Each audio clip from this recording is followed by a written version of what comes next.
Halo, Assalamualaikum warahmatullahi wabarakatuh. Waalaikumsalam warahmatullahi wabarakatuh. Iya, halo, selamat sore semuanya. Um, ya, sebentar ya. Ini, bentar. Kok gak ada? Sebentar. Oh,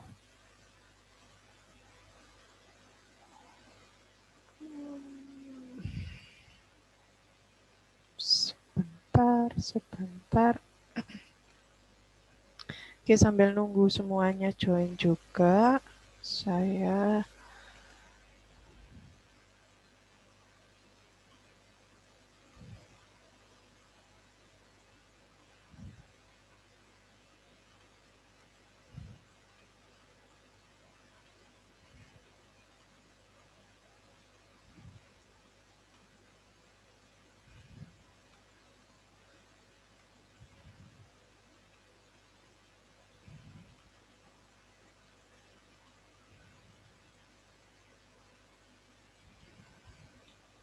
sebentar ya.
Oke. Ya. Dan ini masih nanti saya load baru kirimkan ke e-learning. Belum saya kirimkan ke e-learning yang materi UML ya. Ya. Oke, kita mulai. Ada 26 peserta ya. 26 mahasiswa. Kurang banyak ini. Tadi ada yang izin mau ada event 4 mahasiswa ya. Terus yang sekarang masih berarti 26 plus 4 30. Berarti masih 10 mahasiswa yang belum masuk. Sudah 27, 26 ya, 26 plus 4 30, mahasiswanya 4, ya 15-an ya. Banyak masih yang belum masuk. Ya, oke.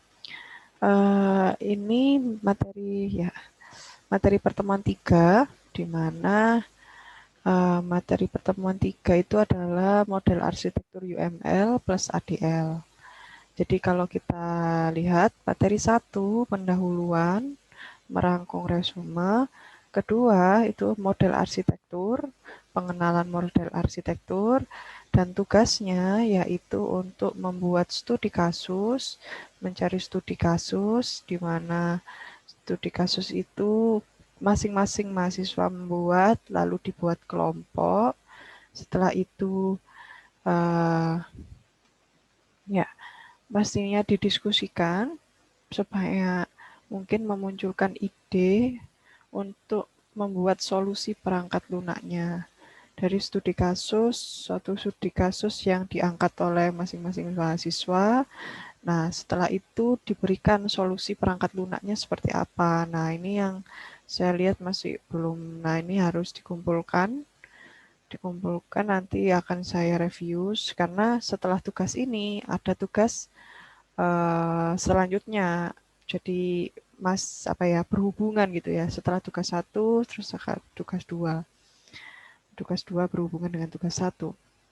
Jadi ini tugasnya ini kemarin ya jadi untuk membuat ide dari studi kasus yang diangkat, membuat ide buat draft tentang latar belakang dan permasalahan dari diangkatnya ide tersebut sekaligus solusi dari perangkat lunak yang akan dibuat. Lalu diskusikan ke anggota tim, sesama anggota tim, menyusun daftar sekaligus prioritasnya, mana ide yang berpotensi besar, itu urutan pertama, berpotensi rendah, urutan terakhir. Lalu kedua, merumuskan detail latar belakang dari permasalahan tersebut. Latar belakang kenapa mengangkat studi kasus itu apa? Apa karena unsur kemanusiaan, atau karena unsur bisnis, atau unsur ekonomi, ataupun juga yang lain. Mungkin karena ada ya tadi ya banyak faktor mungkin untuk tugas, nah, untuk memenuhi apa namanya ya tugas mata kuliah ataupun memenuhi tugas proyek di kantor atau memenuhi ya tadi ya unsur karena unsur kemanusiaan. Maka dari itu kami menerapkan ini ya, tapi nanti ditulisnya mungkin karena lebih kepada uh, menolong gitu ya, atau mungkin bisa saja mencegah dengan software saya itu nanti bisa tidak akan terjadi permasalahan itu lagi gitu. Umpama mungkin banjir, studi kasusnya banjir. Lalu solusi yang diangkat yaitu membuat alarm banjir. Ketika akan banjir, sudah tahu akan banjir. Maka dari itu cepat-cepat dievakuasi. Nah, itu sebagai contoh seperti itu jika untuk menolong atau unsur humanity. Lalu setelah itu adalah latar belakang ya. Lalu kedua merumuskan detail latar belakang permasalahan dari masing-masing ide tersebut sekaligus solusi yang diangkat di perangkat lunak yang akan dibuat. Ya, tadi detail latar belakang sudah ya.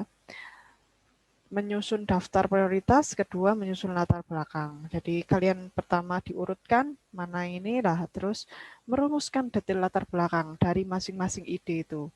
Jadi ide mana yang paling utama, terus latar belakangnya apa. Ide kedua, latar belakangnya apa. Ide ketiga, latar belakangnya apa. Ide keempat, latar belakangnya apa.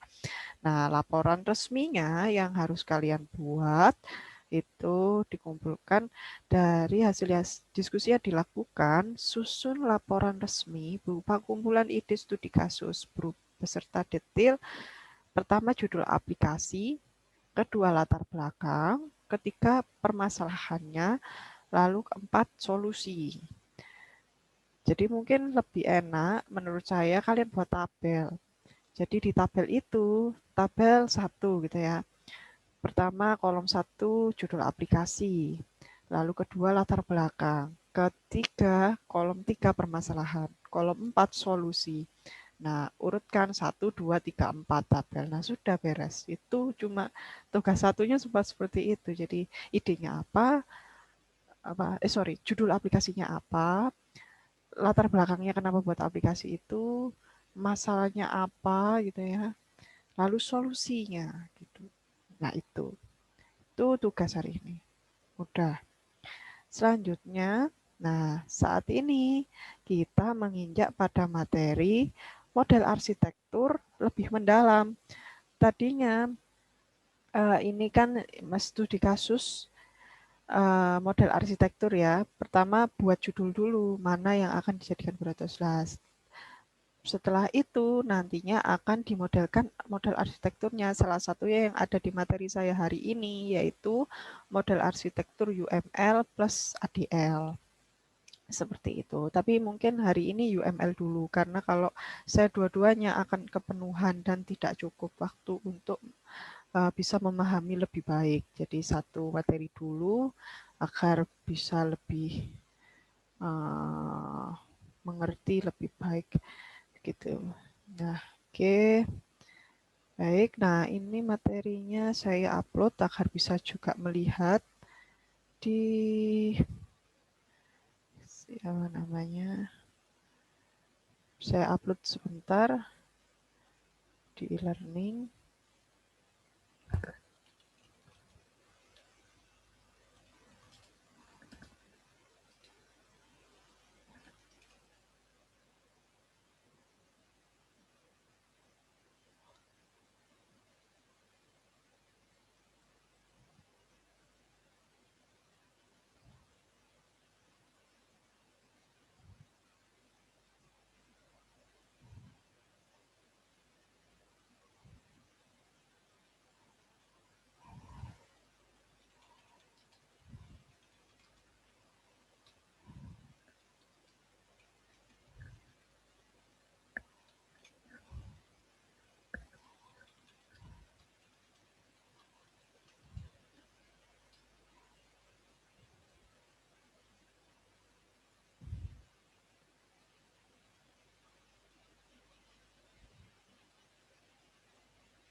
Oke, sudah bisa di-download. Oke. Nah, ini ya. Oke, saya balik ke PPT-nya. Oke. Baik. Hari ini kita masuk ke pengertian UML ya, pengertian UML. Di pengertian UML, apa sih itu? Ya, jadi UML itu adalah salah satu model arsitektur ya, UML. Nah, di sini UML itu adalah Unified Modeling Language, sebuah bahasa yang menjadi standar untuk visualisasi, merancang, dan mendokumentasikan sistem perangkat lunak atau piranti lunak. Jadi sebuah bahasa yang menjadi standar untuk visualisasi, merancang, dan mendokumentasikan sistem piranti lunak. Lalu UML itu bisa membuat model untuk semua jenis aplikasi piranti lunak. Nah, aplikasi tersebut dapat berjalan pada semua perangkat keras, semua sistem operasi, jaringan, serta dapat ditulis dalam semua bahasa pemrograman. Nah, karena UML menggunakan class dan operation dalam konsep dasarnya, maka ia lebih cocok untuk penulisan piranti lunak dalam bahasa berorientasi objek seperti PHP, C++, Java, C#, atau VB.NET. Nah, UML itu tetap dapat digunakan untuk modeling aplikasi prosedural dalam bahasa basic atau C. Jadi tadi kan bahasa berorientasi objek itu bisa menggunakan UML, lebih cocok menggunakan UML ya, seperti PHP, C++, Java, C#, atau VB.NET itu kalau memodelkannya cocoknya pakai UML. Nah, UML pun selain bahasa berorientasi yang bisa pakai UML itu adalah bahasa basic atau C ya. Tetap dapat digunakan untuk modeling aplikasi prosedural dalam bahasa basic atau C. Yang dulu kita pernah belajar itu C di algoritma dan pemrograman. Ya. Jadi itu tadi pengertian UML ya. Bahasa untuk merancang sebuah sistem piranti lunak. Nah, definisi UML seperti bahasa-bahasa lainnya, UML mendefinisikan notasi dan sintaks atau semantik. Nah, apa itu ya? Notasi UML merupakan sekumpulan bentuk khusus untuk menggambarkan berbagai diagram piranti lunak. Ya, setiap bentuk memiliki makna tertentu, dan UML sintaks mendefinisikan bagaimana bentuk-bentuk tersebut dapat dikombinasikan. Notasi UML terutama diturunkan dari 3 notasi yang telah ada sebelumnya. Nah, seperti Grady Boots OOD, Object Oriented Design, atau OMT, Object Modeling Technique, dan OOC, Object Oriented Software Engineering. Jadi Grady Boots, Jim Roebuck, and Ivar Jacobson itu adalah apa? Ya, penemu atau pembuatnya ya, yaitu di mana notasi UML itu diturunkan dari 3 notasi yang berada di OOD, OMT, dan OOC. Dari sejarah UML, di mana pertama kali itu ada istilah tadi yang bernama, sebelumnya kita mengenal Object Oriented Programming ya, OOP, yang mana kita tahu itu ada di bahasa C, C++ ya, dan kita bisa belajar itu bahasa Java. Itu termasuk Object Oriented Programming, bahasa yang mana menganut metode OOP. Dan selain itu ada yang namanya OOD, Object Oriented Design. Nah, dikenal oleh Grady Boots, lalu ada Roebuck, OMT, ada OOC. Nah, selain itu terdapat teori yang mana dikenalkan oleh Odell, Schler, Mellor, Gamma, and Mayer, dan terbentuklah dari beberapa objek oriented di situ terbentuklah UML. Selanjutnya UML dapat proses menjadi OMG, Object Management Group. Nah, tadi UML, Unified Modeling Language, bahasa untuk sistem piranti lunak, mendesain dan mendokumentasikan sistem piranti lunak selanjutnya bisa dijadikan ke Object Management Group. Nah, ini tahun 94 munculnya tokoh pelopor. 95 dirilis draft pertama UML. 96 perkoordinasian oleh Object Management Group. Selanjutnya 97 munculnya UML. 99 penyusunan 3 buku UML. Selanjutnya UML menjadi standar bahasa pemodelan presentasi objek. Tahun 2003 dirilis UML versi 1.5. 2004 dirilis UML versi 2.0. Sampai sekarang masih terdapat UML 2021.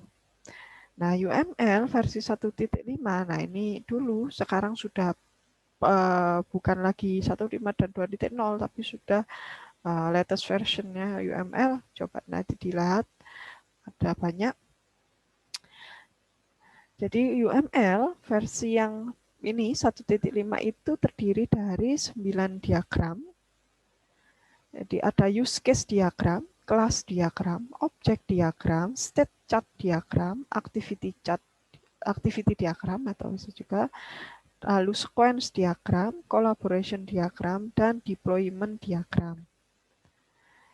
Kategori of UML, di sini berdasarkan model, UML itu bisa dikategorikan logikal dan fisikal. Kemarin kita sudah bahas apa itu, ya, ada 4N+1 itu ya. Intinya adalah di mana pengembangan perangkat lunak itu menganut logikal, fisikal, struktural, behavioral. Nah, satunya adalah skenario. Nah, kemarin. Nah, di sini kita mendalam lagi. Kita memodelkan logical model, physical model, static model, dan dynamic model dengan menggunakan UML. Nah, kalau berdasarkan model tadi itu, logical model dan physical model, jika dikembangkan menggunakan UML, didesain menggunakan UML, Jika berdasarkan sifat itu berhubungan dengan statik dan dinamik. Nah, apa sih itu maksudnya? Nah, ini kita lihat di tabelnya. Kategori dari UML diagram. Berdasarkan model itu terbagi jadi 2, logical model dan physical model. Dari sifat itu statik dan dinamik. Statik tetap, dinamik berubah-ubah. Nah, di sini bisa kita lihat jika logika model di sini ya. Nah, dia berisi mengenai kelas diagram. Jadi memodelkan ya berdasarkan model piranti lunaknya ya, softwarenya ya. Kita jelaskan di situ, kita tuliskan kelas diagramnya. Nah, apa itu kelas diagram nanti akan ada di slide selanjutnya. Lalu juga memodelkan objek diagram. Apa bedanya kedua ini nanti akan ada. Lalu jika memodelkan dari physical model, nah, physical model itu kita bisa memodelkan UML tersebut ke dalam komponen diagram dan deployment diagram. Lalu jika logical model itu kita bisa memodelkan dengan use case diagram, sequence diagram, collaboration diagram, state chart diagram, dan activity diagram. Nah, bedanya kedua ini antara statik dan dinamik dari logical model, ya logical model yang tidak berubah-ubah tetap dan itu merupakan strukturnya ya, struktural ya, tetaplah intinya tidak berubah-ubah. Nah, itu termasuk statik ya, statik diagram. Nah, itu adalah kelas diagram dan objek diagram. Jadi kelas diagram dan objek diagram ini adalah model arsitektur yang tidak berubah-ubah, tetap. Makanya dia disebut sifatnya itu adalah statik. Nah, nanti bagaimana maksudnya yang berubah-ubah atau tidak berubah-ubah itu ya apa? Nah, itu nanti ada di slide selanjutnya. Nah, ini dinamik, tidak berubah-ubah ya, dinamik itu. Modelnya itu tidak tetap. Jadi terkadang itu bisa diganti gitu ya. Yaitu use case diagram, nah, itu use sequence diagram, collaboration diagram, state chart diagram, dan activity diagram.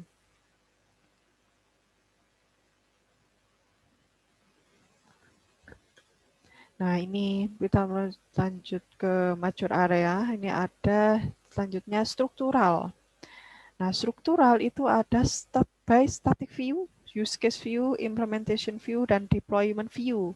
Di mana static view itu diagram. Main konsepnya, konsep utamanya dia terdapat kelas, terdapat asosiasi, hubungan gitu ya. Antara kelas satu dan kelas lain itu hubungan apa? Apa hubungan, ya intinya yang menjembatani antar kelas itu apa hubungannya kelas satu dan kelas lain. Nah, asosiasi. Lalu generalisasi, atau ada dependensi, ketergantungan, ada realization, dan ada interface. Itu konsep kelas diagram static view menurut mature area struktural. Terus ada use case view. Diagramnya itu memakai use case diagram. Selanjutnya, di dalam use case diagram itu terdapat use case. Jadi use case itu adalah apa yang akan dilakukan aktor di dalam aktivitas di software. Contohnya use case itu aktor ya. Aktor satu itu adalah pembeli. Use case satu, aktor ya. Aktor satu, aktor dua, dan sebagainya. Lalu implementation view, di mana digambarkan komponen diagram. Komponen diagram di sini mengandung tetap ada komponen, ada interface, dependensi, dan realisasi. Ada deployment view, ada node, komponen, dependensi, dan lokasi. Sampai kepada mature area dinamik. Di sini ada state machine view, di mana diagramnya itu ada state chart diagram. Dan main konsep di dalamnya itu, maksudnya main konsep itu di dalamnya itu ada perangkat apa saja gitu ya, bagian apa saja di dalam state chart diagram. Di state chart diagram itu ada bagian state, bagian event, lalu bagian transition, ada bagian action. Dan sampai pada extensibility. Itu ada constraint, stereotype, and tag values. Nah, yang pertama tadi kita singgung mengenai kelas. Nah, ini sempat sudah Ada di semester 1, semester 2, semester 3, semester 4. Semuanya ada di bahasa pemrograman ya. Jadi konsep kelas ketika kita bicara di model arsitektur ya, itu mewakili sebuah benda atau barang, misalnya mahasiswa, pelanggan, kendaraan, dan sebagainya. Maksudnya, jadi konsep kelas itu mewakili suatu konstanta atau benda atau barang atau bisa saja intinya adalah objek gitu ya, yang mana akan dibuat uh, untuk pemrograman selanjutnya. Nah, contohnya itu ada kelas mahasiswa, termasuk kelas pelanggan, kelas kendaraan, termasuk kelas. Nah, nah ini kelas diagram apa? Ini contoh dari kelas dan contoh dari format kelas diagram itu seperti ini. Jadi format kelas diagram dan contoh kelas itu ya maksudnya ini ya. Itu seperti berikut ini. Jadi kelas diagram itu bisa digambarkan sebagai terdapat contohnya ini ada package di dalam package tersebut terdapat kelas. Nah, ini menggambarkannya seperti itu. Package titik dua kelas. Selanjutnya terdapat ya ini adalah seperti apa? Kalau aduh lupa saya ini jadinya. Tipe gitu ya, tipe kelas gitu ya. Visibility. Nah, ini berarti tipe atribut. Visibility attribute, type, default value. Visibility operation, parameter, return type. Ini dinamis ya, tergantung apa tipe. Kalau kita di dalamnya menggambarkan tipe atribut ya dituliskan visibility attribute type default value. Nah, ini dia menggambarkan tipe atribut. Jadi atribut yang terlihat bertipe default value. Nah, operation parameter ini ya, operation parameter yang terlihat itu adalah tipe pengembalian return type. Nih, dan contoh mama lebih gampangnya package di dalam package terbatas itu mama dapat ya sebuah subclass mungkin. Nah, bisa digambarkan di sini. Tipe subclass itu apa, mama apa ya? Nah, ini contohnya. Misalkan di sini di dalam package terdapat kelas dan di dalam kelas tersebut terdapat variabel. Terdapat variabel yang mana bertipe. Nah, contoh di sini ini apa namanya? Ini format ya. Ini formatnya. Dan ini adalah sampel kelasnya. Format kelas diagram itu seperti demikian. Nah, ini contohnya. Contohnya dari tipe pembuatan kelas diagram seperti ini adalah sebutkan nama kelasnya, person. Nah, umpama di depannya terdapat nama package-nya, boleh. Apa nama package-nya? Dituliskan di sini. Berarti umpama package-nya itu bernama, biasanya kan com.id, namanya siapa, kan biasa gitu. Biasanya, tapi enggak. Nah, itu namanya package-nya namanya com.id tugas, nah, terus titik dua nama kelasnya, terus nah ini kita bisa lihat di sini. Tipe visibility itu terdapat 4 ya, ada public, protected, package, dan private. Nah, kita lambangkan, kita tidak usah tulis di sini umpama variabelnya itu bertipe private. Nah, itu harus kita di bahasa UML itu kita tuliskan dengan simbol plus lalu crash, lalu ini apa ya? Ini ya, package, simbolnya package dan minus untuk private. Nah, ini kalau ini berarti uh, private name titik dua string, private address titik dua string. Nah, lalu dipisahkan di sini. Di sini adalah berupa void-nya ya. Biasanya kalau kita sebut metode void-nya ya. Ya metodenya ya, mau di sini ada fungsi ya, bisa disebut fungsi ya. Fungsi satu untuk set address, get name, get name. Ya, yang set address itu publik, ini publik semua. Nah, ini dituliskan apa metodenya. Jadi perbedaan diberikan garis di sini adalah perbedaan di sini adalah untuk menyatakan variabel, di sini adalah untuk menyatakan metode atau fungsi apa yang ada di kelas tersebut.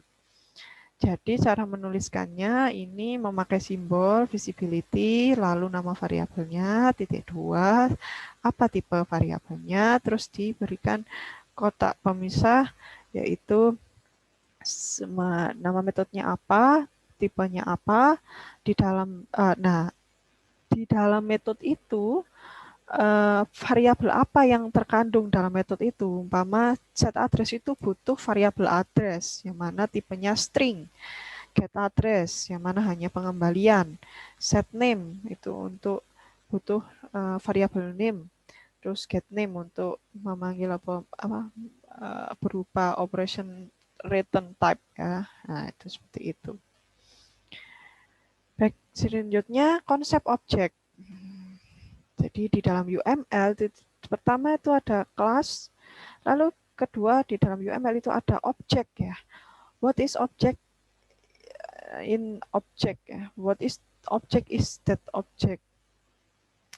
Apa objek dari objek ini ya? Yang pertama itu adalah mobil contoh. Lalu ada objek 2 ada kijang. Lalu objek 3 itu ada kijang NX apa ini? 2001. 2001. Lalu yang terakhir itu aja kijang NX 2001 N12345. Nah, lebih mendetail lagi. Nah, umpama ada objek 4 ini. Konsep objek, apa objek dari objek ini? Nah, kita bisa sebut umpama 4 ini ya, contohnya mobil itu disebut superclass. Kijang itu disebut parent class. Kijang NX 201 ini adalah child class. Nah, selanjutnya Kijang NX 2001 N12345 ini itu adalah objek. Nah, ini yang dimaksud what is object is that object. Jadi yang pertama kita harus mendefinisikan dulu yang paling awal itu apa dan paling akhir itu apa ya. Dan di tengah-tengahnya itu kita bisa sebut parent class dan child class. Umpama di tengah-tengahnya itu ada berbagai, tidak 4 ya, umpama 6 gitu ya. Tetap atasnya super class, bawahnya itu objek. Tapi di tengah-tengah itu bisa kita sebut parent class, child class, child class, child class gitu. Ya, seperti itu. Jadi what is object is that object yaitu adalah Kijang NX 200 N1345. Nah, kalau umpama ditanya Kijang itu bukan objek ya.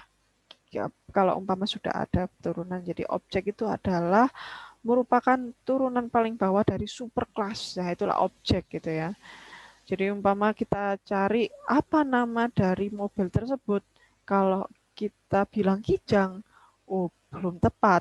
Kijang NX 201 belum tepat. Nah, apa nama mobil itu? Nah, nama mobil itu adalah Kijang NX 201 N12345. Nah, itulah konsep objek di dalam UML. Jadi harus benar-benar runtut sampai kepada objeknya. Nah, ini what is object is that object is identical because object has own unique ID. Has behavior because object has method. Ya, jadi is identical. Nah, nggak boleh ada sama. Terus ada has behavior punya apa namanya ciri atau parameter khusus. Ya, dia punya ciri lingkungan ciri atau juga has state because object has instant parameter. Nah, apa yang dimaksud di sini? Nah, sebentar, saya matikan aja dulu.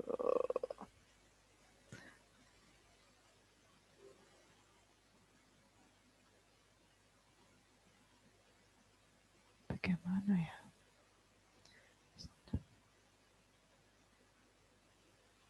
Masalah lah ya, ada suaranya ya.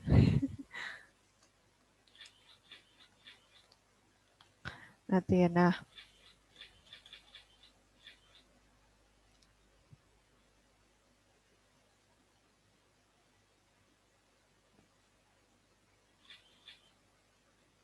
Nah, ini tadi relation of object itu punya 3 relasi. Nah, tadi kita bicara mengenai konsep kelas, konsep objek. Nah, sekarang objek itu punya relasi, jadi punya garis gitu ya. Antara objek itu mempunyai hubungan apa gitu. Contohnya Mama tadi itu mobil sama kijang itu punya hubungan apa di dalamnya ya. 3 tipe relasi itu ada is a, ada generalization, terus ada other. Itu ada association and dependency.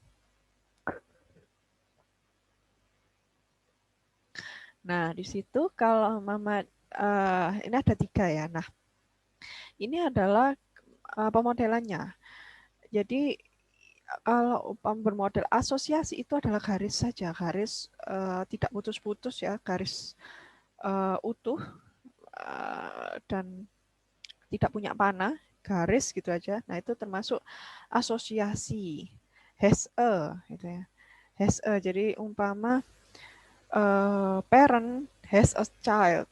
Nah, atau umpama apa ya, mobile phone has a charger. Nah, gitu umpama. Nah, jadi cuma punya, tapi dia tidak punya tujuan ya, cuma menunjukkan punya gitu ya. Terus ada juga agregasi. Nah, agregasi one of association. Jadi Anda sini ada komposisi one of association. Nah, nanti apa bedanya di bawah nanti ada penjelasan slide selanjutnya kok di bawah. Terus ada generalisasi. Nah, itu ada panah tidak putus-putus, ada realisasi dan ada dependensi. Nah, selanjutnya nanti akan ada penjelasannya kok. Jadi itu tadi simbol-simbolnya ya, nanti dijelaskan di bawah. Sekarang itu mengenai use case diagram.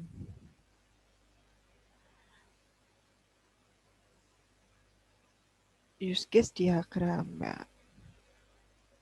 Jadi use case diagram itu menjelaskan urutan kegiatan. Ya, di situ menjelaskan urutan kegiatan yang dilakukan aktor dan sistem untuk mencapai tujuan tertentu. Dari use case diagram. Nah, gambaran fungsionalitas yang diharapkan dari sebuah sistem. Fungsionalitas ya. Orang itu ngapain aja gitu ya. Fungsinya aktor itu apa. Lalu use case diagram itu menekankan pada apa, bukan bagaimana yang dibuat sistem. Apa yang dikerjakan, bukan bagaimana dikerjakan. Jadi contoh apa, menjual, membeli, bukan bagaimana menjual, bagaimana membeli. Apa yang dilakukan, menjual barang. Nah, gitu. Terus mempresentasikan interaksi antara aktor atau pelaku dengan sistem. Menyatakan suatu job atau pekerjaan tertentu, misal login ke sistem dan create data penjualan. Tersusun dari elemen-elemen aktor, case, dependensi asosiasi, dan generalization. Aktor merupakan suatu entitas yang berinteraksi dengan sistem untuk melakukan suatu pekerjaan. Jadi di dalam use case diagram itu terdapat aktor, menggambarkan aktor. Yang pertama, manfaat use case itu menyusun requirement sebuah sistem. Ya, menyusun syarat-syarat sebuah sistem. Lalu kedua, mengkomunikasikan rancangan dengan klien. Ketiga, merancang test case untuk semua fitur atau performance yang ada pada sistem. Keunggulan use case dapat menginclude fungsionalitas use case sebagai bagian dari proses dalam dirinya. Jadi bisa kita tahu fungsionalitasnya sistem dalam use case. lalu dapat memasukkan lebih dari satu use case lain sehingga duplikasi fungsionalitas dapat dihindari dengan cara menarik keluar fungsionalitas yang common atau biasa atau yang sering ada.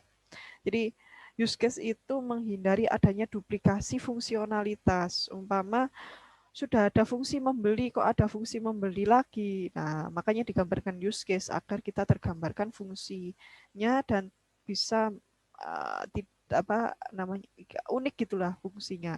Jadi kalau umpama sudah ada fungsi A, tidak boleh ada lagi fungsi A menggambarkan fungsi. Nah, logikanya itu gini loh. Umpama di sistem itu sudah ada fungsi contohnya fungsi menyimpan, nah gitu ya, atau fungsi melakukan kegiatan penjualan. Nah, nggak boleh lagi melakukan penjualan lagi, duplikasi nanti. Jadinya nanti malah sistemnya malah apa maksudnya bingung mau mengerjakan yang mana nantinya. Fungsi yang A apa B, setiap fungsi kan punya perintahnya masing-masing, malah bingung nanti menjalankan perintah yang mana. Maka dari itu dibuatlah use case untuk menggambarkan fungsi-fungsi aktornya. Lalu ketiga, dapat mengextend atau memperpanjang use case lain dengan behaviornya sendiri. Terus keempat, sementara hubungan generasi antara use case menunjukkan bahwa use case yang satu merupakan spesialisasi dari yang lain. Nah, ini sama halnya seperti menjabarkan terdapat terdapat berbagai use case gitu ya. Use case satu itu bisa saja merupakan cabang dari use case lainnya. Gitu. Jadi merupakan generalisasi dari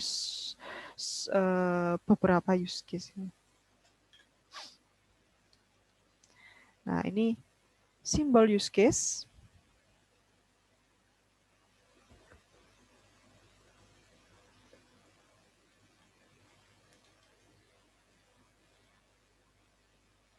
Simbol use case diagram itu ada yang namanya aktor, nah, pasti aktor. Itu adalah suatu entitas atau interface sebagai pelaku yang berinteraksi dengan sistem. Yang kedua, case, peristiwa atau job atau pekerjaan. Yang ketiga ada file atau data store, mempresentasikan sebuah data. Terus ada note untuk memberikan komentar tambahan. Ada package, itu merupakan kumpulan elemen-elemen sistem, ya seperti beberapa kelas masuk dalam satu package. Lalu ada association, relasi antara aktor dengan use case. Terus ada generalization atau inheritance, yang mana ya turunan, ya, inheritance, turunan kelas. Ya. Terus ada titel informasi, judul informasi, dependensi, ketergantungan antara tabel 1, tabel 2, dan lain. Lalu ada link atau extended dependency, hubungan, ya, garis penghubung. Nah, ini tadi adalah simbol use case. Nah, ini adalah notasi garis di struktural relationship, hubungan struktural garis. Jadi tadi punya simbol-simbol ini nantinya akan dihubungkan dengan garis, ya kan pastinya dengan garis notasi UML ya, notasi garis UML. Nah, ini arti dari garis-garis yang tadi pertama sudah disinggung ya. Yang pertama itu tipe relasi dependensi atau uses digunakan ya. Menggunakan ya. Uses itu menggunakan kok digunakan, using ya. Using apa uses sama ya, menggunakan. Jadi dependensi menggunakan. Ketika maknanya itu menggunakan atau memerlukan. Nah, contohnya itu a vehicle uses fuel. Jadi kendaraan memerlukan bahan bakar. Terus agregasi, has a, mempunyai. Nah, itu disimpulkan oleh garis tidak putus-putus dengan wajik gitu ya. Nah, itu contohnya a vehicle has an engine, a car has axle. Ya tadi seperti saya mencontohkan a mobile phone has a charger. Nah, itu. A restaurant has employee. Ini kurang E-nya 1. Jadi, nah ini tidak garisnya itu ini kebetulan biru ya, boleh hitam. Terus ada komposit, nah has a juga. Nah, Apa bedanya? Nah, ini contohnya kalau di sini a restaurant has a table. Jadi kalau umpama wajiknya itu hitam, dia itu emas ya, harus. Kalau nggak punya itu, berarti dia bukan merupakan composite relationship, itu termasuk agregasi. Jadi kalau bukan suatu keharusan. Nah, bagaimana ya tergantung apa objeknya. Kalian mau menggambarkan itu memang komposit atau agregasi. Itu tabel itu harus punya itu umpama tabel mahasiswa, ID ya kan. ID kan harus dipunyai untuk tabel mahasiswa. Kalau nggak punya apa namanya itu eh, variabel ID yang apa kelasnya nggak punya unique type, maka dari itu hubungannya komposit karena restonan has must be have as ID contoh. Nah ini contohnya a restaurant must has a table, mas ya itu tulisan.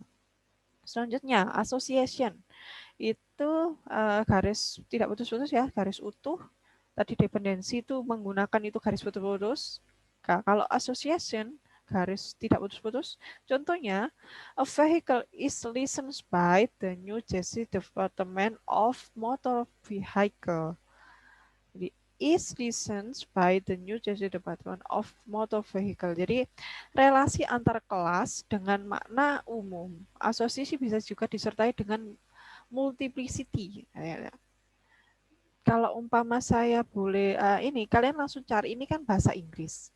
Nanti langsung dicari ke apa ini jadi contoh kelas diagram dan penjelasan UML notasinya gitu. Ada banyak sekali. Jadi kalau umpama saya ini kan itu ada di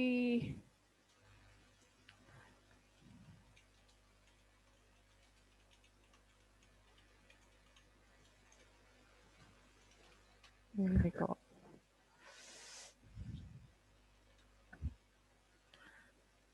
Langsung ke gambar. Nah, ini garis ya. Jadi contohnya itu adalah yang bahasa Indonesia.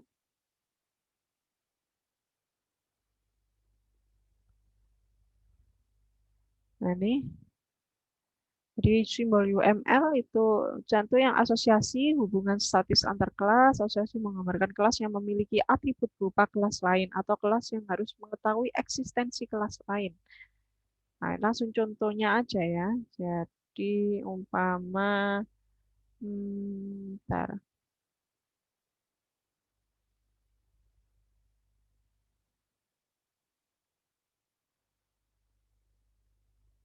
ya, menghubungkan aktor dengan use case yang mengindikasikan keduanya dapat berkomunikasi dengan bertukar pesan.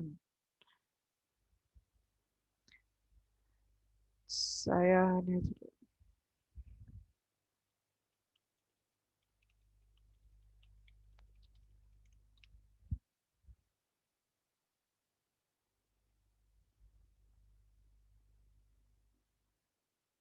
nah ini lebih bagus ini. Bahasanya tidak bulat gitu loh maksudnya.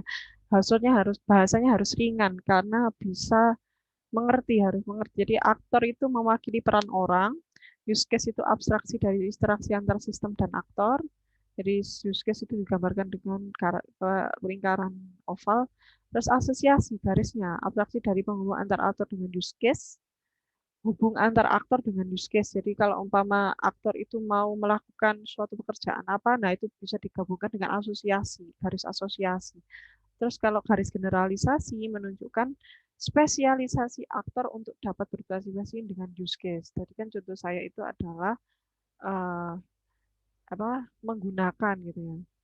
Berarti aktor itu menggunakan apa? Nah, itu butuh generalisasi. Jadi penjelasan lagi itu pakai garis putus-putus. Kalau garis ini langsung aja dulu. Jadi kalau lebih mudahnya pakai garis tidak putus-putus. Kalau lebih ada spesialisasi lagi pakai garis yang putus-putus. Terus ada menunjukkan include dan exclude, extend. Ini tadi belum ya, tapi sudah masuk. Ini ada lagi. Oke, saya masuk langsung ke ini aja lagi. Nah, ini UML notasinya. Nanti ada contohnya kok. Nah, ini ada ya tadi masuk ke komposit, terus ada asosiasi, nah ada generalisasi. Is a, jadi jika menunjukkan arti gitu ya, itu bisa kita arti sebagai garis panah kiri gitu. A car is a vehicle, mobil itu adalah kendaraan, arti. Gitu. Terus ada communicate, simbol communicate. Aktor, customer, aktor customer gitu ya, customer itu interact or communicate with a use case rent vehicle. Berinteraksi atau berkomunikasi dengan use case rent vehicle. Bedanya tadi ini asosiasi, kalau di sini communicates. Nah, nanti ada contoh. Terus ada include, ada exclude. Kalau include, the use case verify credit card and check driver license. Include the common use case rent. Jadi include ya, termasuk di dalamnya. Kalau exclude, the use case contoh, the use case arrange for added insurance, extend the use case rent di luar. Jadi kalau include itu masuk ke dalam, termasuk apa saja yang ada di dalam. Kalau action, terus generalize, regular customer, generalize, program. Jadi generalize itu lebih menspesialisasikan lagi. Nah, contoh aja langsung. Contoh aja langsung. Jadi, ini adalah contoh dari use case diagram. Use case diagram itu terdapat aktor ya kan. Aktornya siapa? Aktornya customer. Terus ada aktornya itu gold card customer, ada regular customer.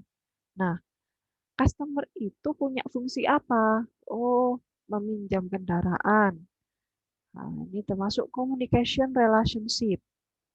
Communication relationship.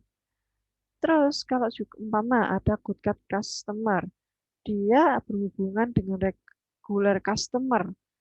Dia termasuk di sini generalize apa namanya relationship. Jadi a regular customer generalize a gold card customer. Apa macam gitu ya. Generalize di sini ya.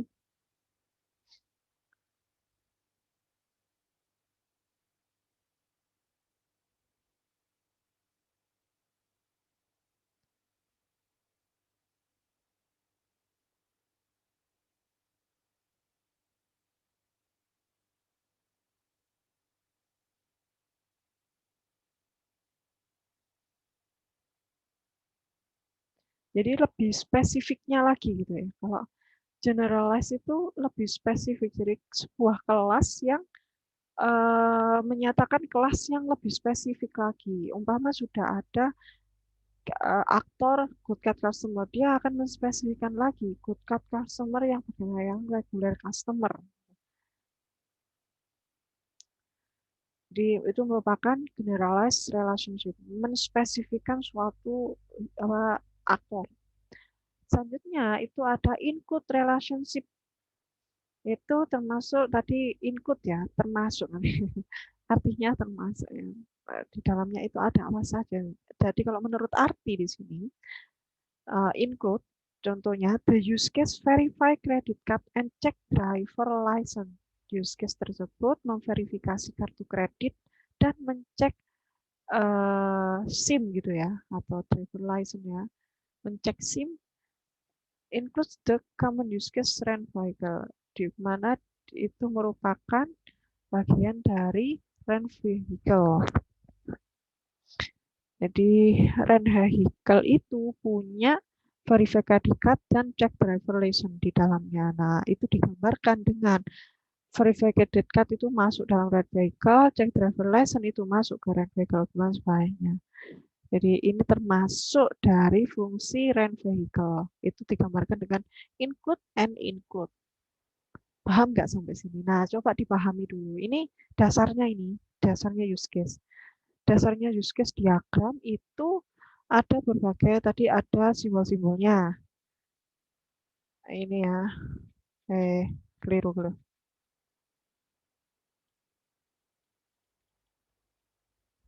Mana ya simbolnya? Nah, ini ya simbol-simbolnya ya. Ini simbol-simbolnya.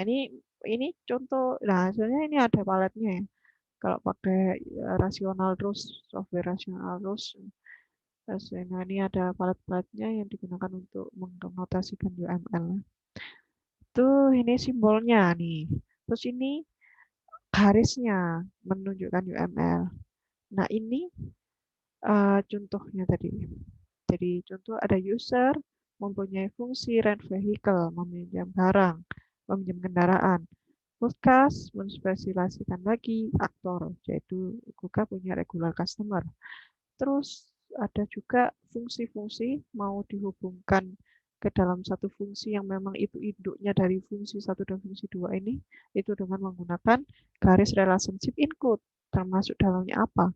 Selanjutnya ada extend relationship. Nah, extend relationship. Contohnya itu the use case arrange for added insurance, extend the use case rent vehicle. Di luar itu. Nah, ini contohnya adalah menyusun asuransi tambahan. Itu adalah di luar dari fungsi rent vehicle, meminjam kendaraan. Jadi bukan termasuk, tapi ya masih terkait gitu, tapi bukan termasuk. Ada bagiannya sendiri, ya, termasuk extend relationship. Nah, contoh use case diagram. Baik, yang pertama ini adalah contoh pasien berhubungan dengan dokter, lalu pegawai, dan penjadwal. Apa ya, orang yang menjadwal gitu ya. Apa ya biasanya kalau ini manajemen, ya manajer schedule lah gitu. Yang bagian menjadwal. Jadi biasanya itu kan kalau kita janji mau periksa apa, ke perawat ya, atau bukan lah ya, ke admin lah. Nah, bisa aja admin gitu ya, admin yang mencatat janjian antara dokter dan pasien. Nah, ini contoh use case diagram yang mana menangani pasien akan berobat ataupun sampai dengan pasien membayar biaya dokter. Nah, pertama pasien di sini ya, pasien tersebut punya beberapa fungsi disimbolkan dengan use case. Nah, ini ya, use case itu fungsi disimbolkan dengan oval, ya kan, lingkaran oval. Jadi ada beberapa fungsi di sini. Yang pertama fungsi satu, cancel appointment, lalu make appointment, membuat janji, membatalkan janji, mengecek riwayat pasien, bisa saja, lalu request medication, ya, terus ada pay bill, terus ada bill insurance. Yang pertama pasien itu membuat janji. Nah, ini dihubungkan dengan asosiasi, relationship. Lalu melakukan, dan hal itu dihubungkan oleh scheduler. Jadi pasien melakukan janji, membuat janji ke admin. Nah, pasien itu juga punya fungsi cancel appointment. Nah, di mana di sini juga berhubungan dengan aktor scheduler. Selanjutnya, pasien punya juga fungsi request medication, yang mana hal itu berhubungan dengan dokter. Kita pakai garis asosiasi dulu ya, maksudnya kita bahas garis asosiasi dulu. Selanjutnya, pasien punya case pay bill, membayar tagihan ke pegawai ya, karena ya yang uang keuangan ya, kasir ya, kasir.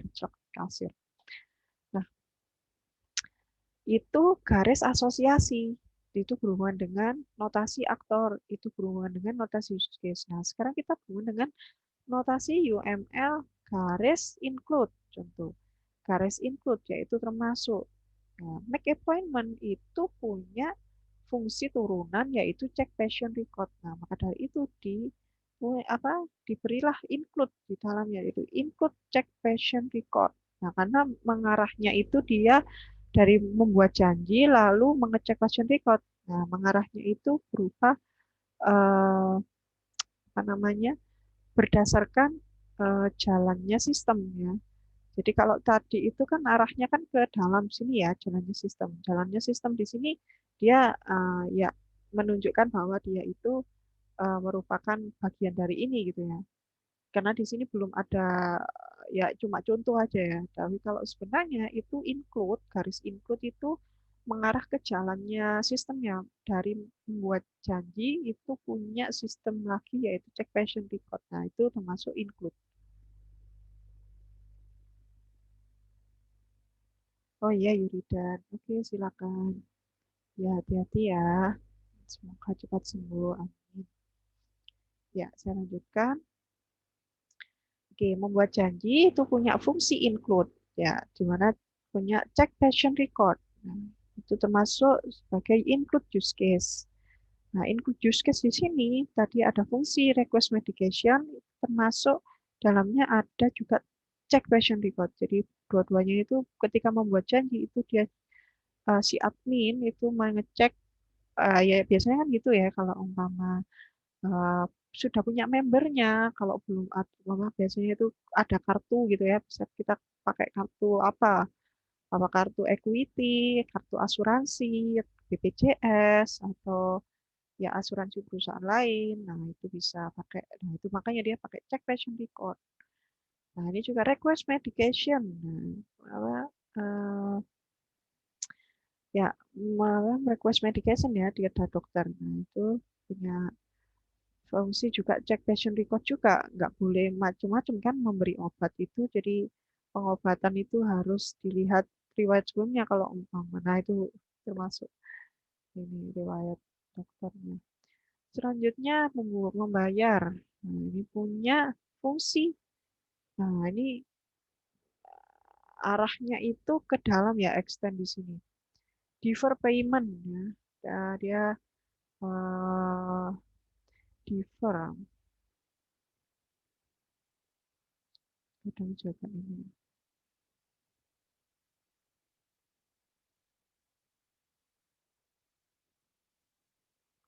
Menunda gitu ya, menunda payment, menunda pembayaran. Nah, defer menunda pembayaran. Jadi juga bisa ada fungsi menunda pembayaran. Jadi tapi itu di luar dari fungsi membayar tagihan. Juga bisa ada defer payment, extend use case. Jadi kemungkinan ada meskipun tidak ada di dalam fungsi itu. Bagaimana ketika ada fungsi menunda pembayaran? Nah, itu harus diatasi juga. Makanya dia disebut extend. Karena ya intinya kalau extend itu eh, di luar fungsi apa ya? Di luar main konsep fungsi itulah. Umpama tadi fungsinya itu pay bill tadi. Nah, itu kalau umpama punya fungsi defer payment itu berarti ada fungsi yang di luar fungsi yang harusnya konsep fungsi itu.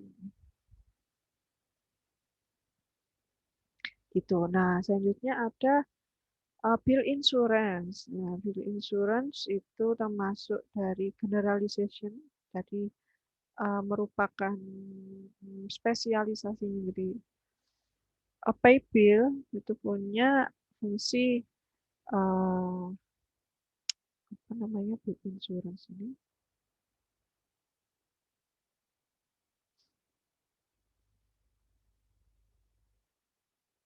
asuransi tagihan. Nah, ya kayak tadi ya contohnya tadi kan bukan termasuk asuransi itu kan bukan termasuk fungsi di situ, dia punya bagian sendiri untuk menghitung asuransi. Maka dari itu dia pakai hal itu gitu ya. Oke, next. Ini merupakan simbol-simbol use case yang perlu dipelajari. Ya sebenarnya mudah aja, perlu kalian pahami itu yang bagian garis asosiasi, bagian garis include, bagian garis extend, bagian garis generalisasi gitu ya. Kalau yang aktor dan use case itu mudah ya. Perlu penjabaran lagi kalau perlu pemahamannya lebih lagi. Nanti mungkin saya berikan lebih dalam contoh-contoh yang lain garis-garis ya, garis-garis UML itu contoh yang lebih banyak gitu agar lebih paham banget. Nah, ini kita berhubungan tadi ya. Relationship, garis relationship asosiasi. Ya, ini digunakan untuk menghubungkan para aktor dan use case di dalam suatu diagram. Asosiasi ini dapat dibuat atau digambar dalam dua arah tergantung dari kedudukan aktornya. Jika aktornya adalah sebuah aktor utama, sebagai aktor utama, maka arah relasinya adalah dari aktor menuju use case. Jika aktornya adalah sebagai aktor tambahan, maka arah relasinya dari use case menuju aktor.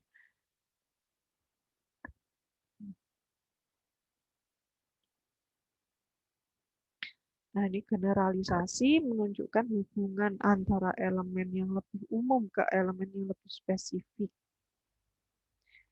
Lalu kelas yang lebih spesifik akan menurunkan atribut dan operasi dari kelas yang lebih umum.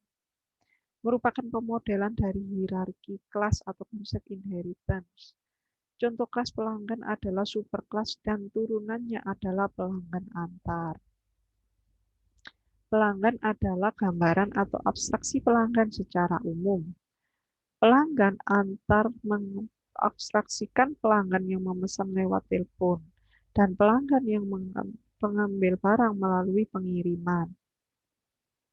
Kelas pelanggan ini akan memiliki atribut dan operasi yang sama dengan kelas pelanggan dengan tambahan atribut biaya pengiriman. Jadi maksudnya di sini generalisasi itu lebih spesifik. Umpama ada kelas pelanggan, dia punya kelas yang lagi, yaitu pelanggan antar. Adalah pelanggan yang nggak antar, ada pelanggan antar.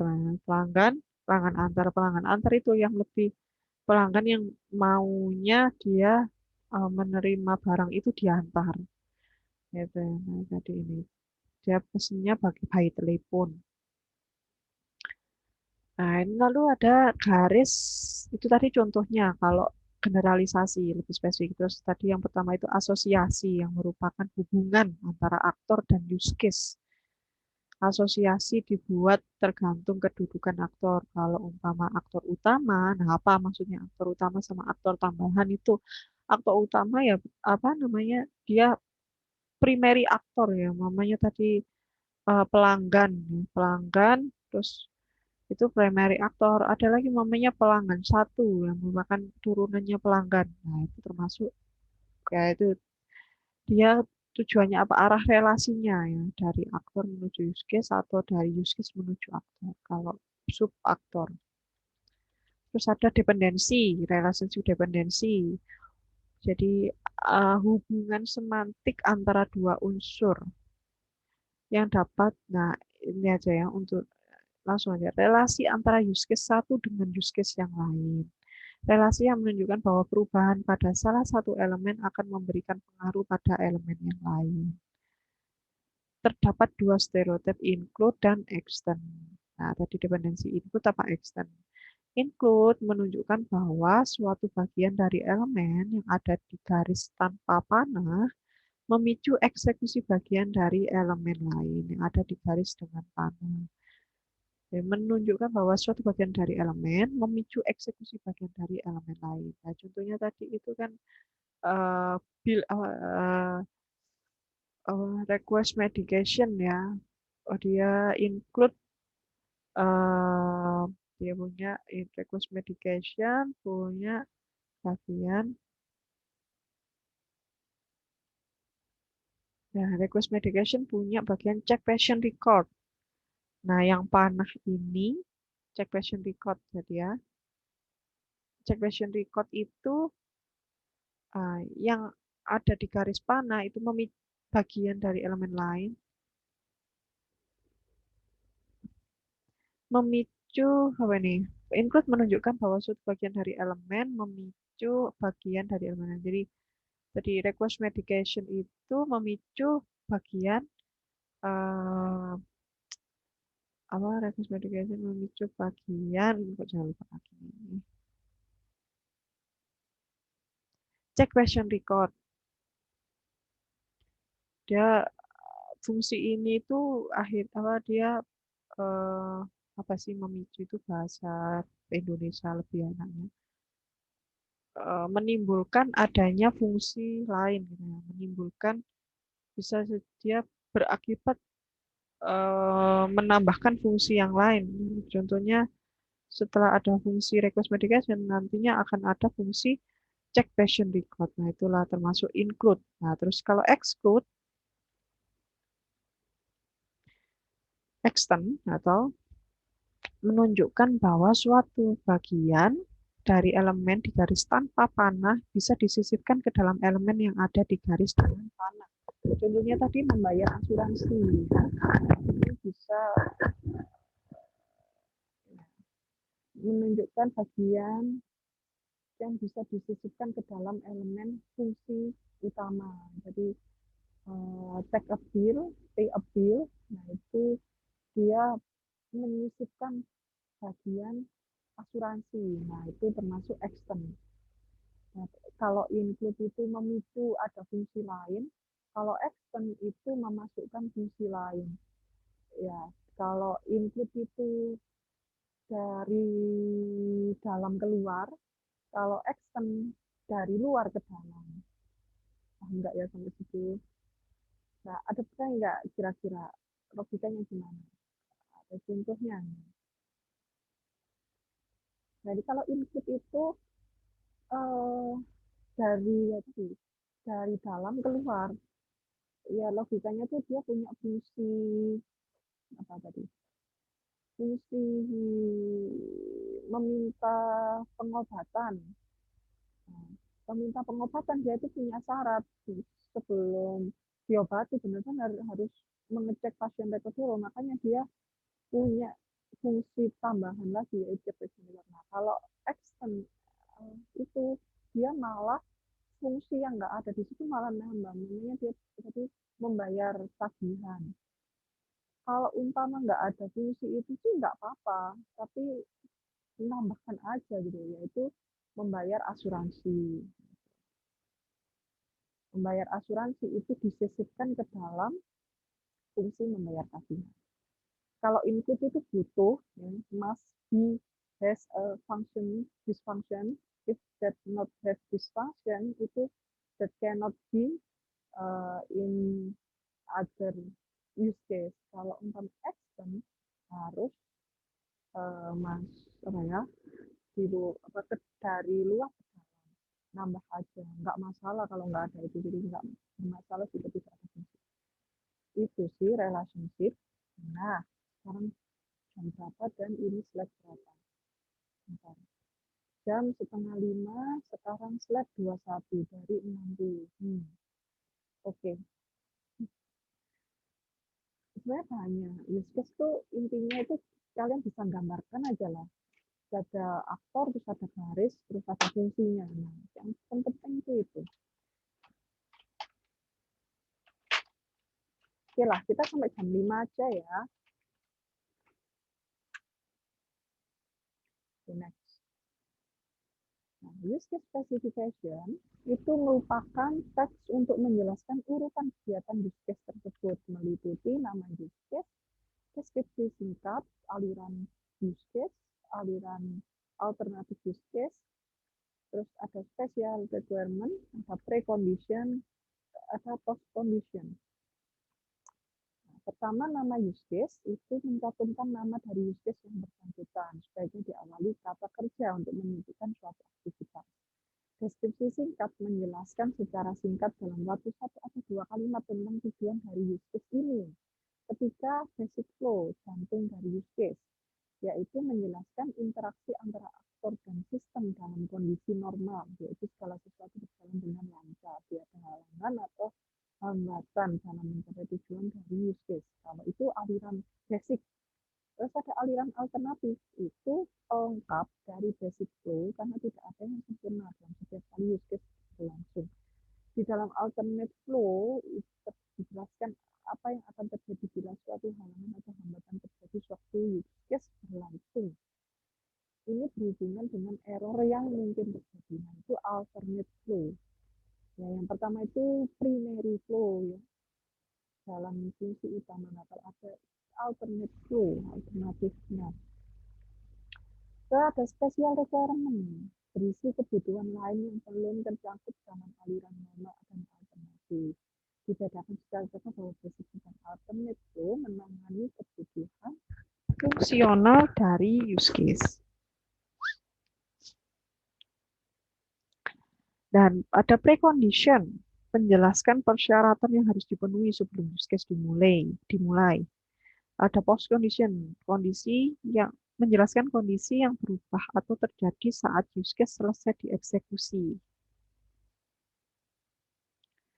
Nah, contoh use case yaitu use case rental CD. Ya, sekarang sudah nggak ada rental CD, tapi rental VCD ya. Jadi udah macamnya big data cloud computing. Contoh, contoh nama use case itu menerima pendaftaran pelanggan. Deskripsi singkat, use case ini untuk mencatat data pelanggan yang mendaftar sebagai anggota rental VCD. Use case dimulai saat pelanggan datang untuk mendaftarkan diri. Basic flow, penjaga rental mengisi data pelanggan. Setelah selesai mengisi semua data yang dibutuhkan, penjaga rental mengkonfirmasi untuk menyimpan data tersebut. Sistem menuliskan data pelanggan ke dalam database, lalu sistem memunculkan pesan bahwa proses pendaftaran sukses dilakukan. Alternate flow, bila penulisan di database gagal, sistem memunculkan pesan bahwa proses pendaftaran gagal dilakukan dan kembali ke langkah 3B. Bila ada data yang diperlukan belum terisi, sistem meminta penjaga rental untuk mencetak isian kembali ke langkah 3A, yaitu penjaga rental mengisi data pelanggan lagi. Yang kelima, special requirement tidak ada spesial, ya, khusus. Lalu precondition tidak ada, post condition, rekod pelanggan bertambah. Apa kondisi yang berubah setelah? Itu rekod pelanggan bertambah. Nah, tentu lagi studi kasus BCA ATM System. Pertama, use case ya yang digambarkan tadi ini adalah use case specification. Nah, kalau di sini adalah use case diagram. Yang pertama adalah ada aktor account holder, di mana memasukkan kartu di card slot. Nah, ini monitor, terus setelah itu masuk ke dalam sistem akunnya. Nah, di dalam itu dia bisa mengambil uang melalui cash dispenser, cash ini. Ini banyak apa namanya? Salah akronim ya. Ini akun. Bisa akun lah ya. Sini masuk PIN.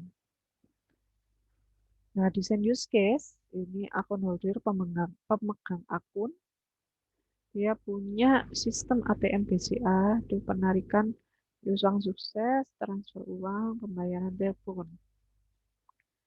Nah, ini digambarkan for 4.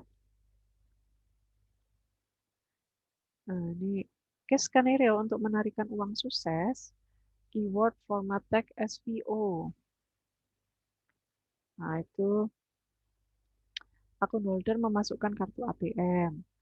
Akun holder memasukkan nomor PIN. Sistem mengecek nomor PIN. Sistem beri info kepada akun holder untuk memasukkan jumlah uang yang ditarik. Akun holder memasukkan jumlah uang. Dan sistem mengecek jumlah uang. Sistem mengeluarkan uang untuk akun holder. Selanjutnya ATM mencetak bukti transaksi. ATM mengeluarkan kartu ATM. Nah, ini sudah mengeluarkan uang, mencetak bukti dan mengeluarkan. Nah, ini contoh case skenario.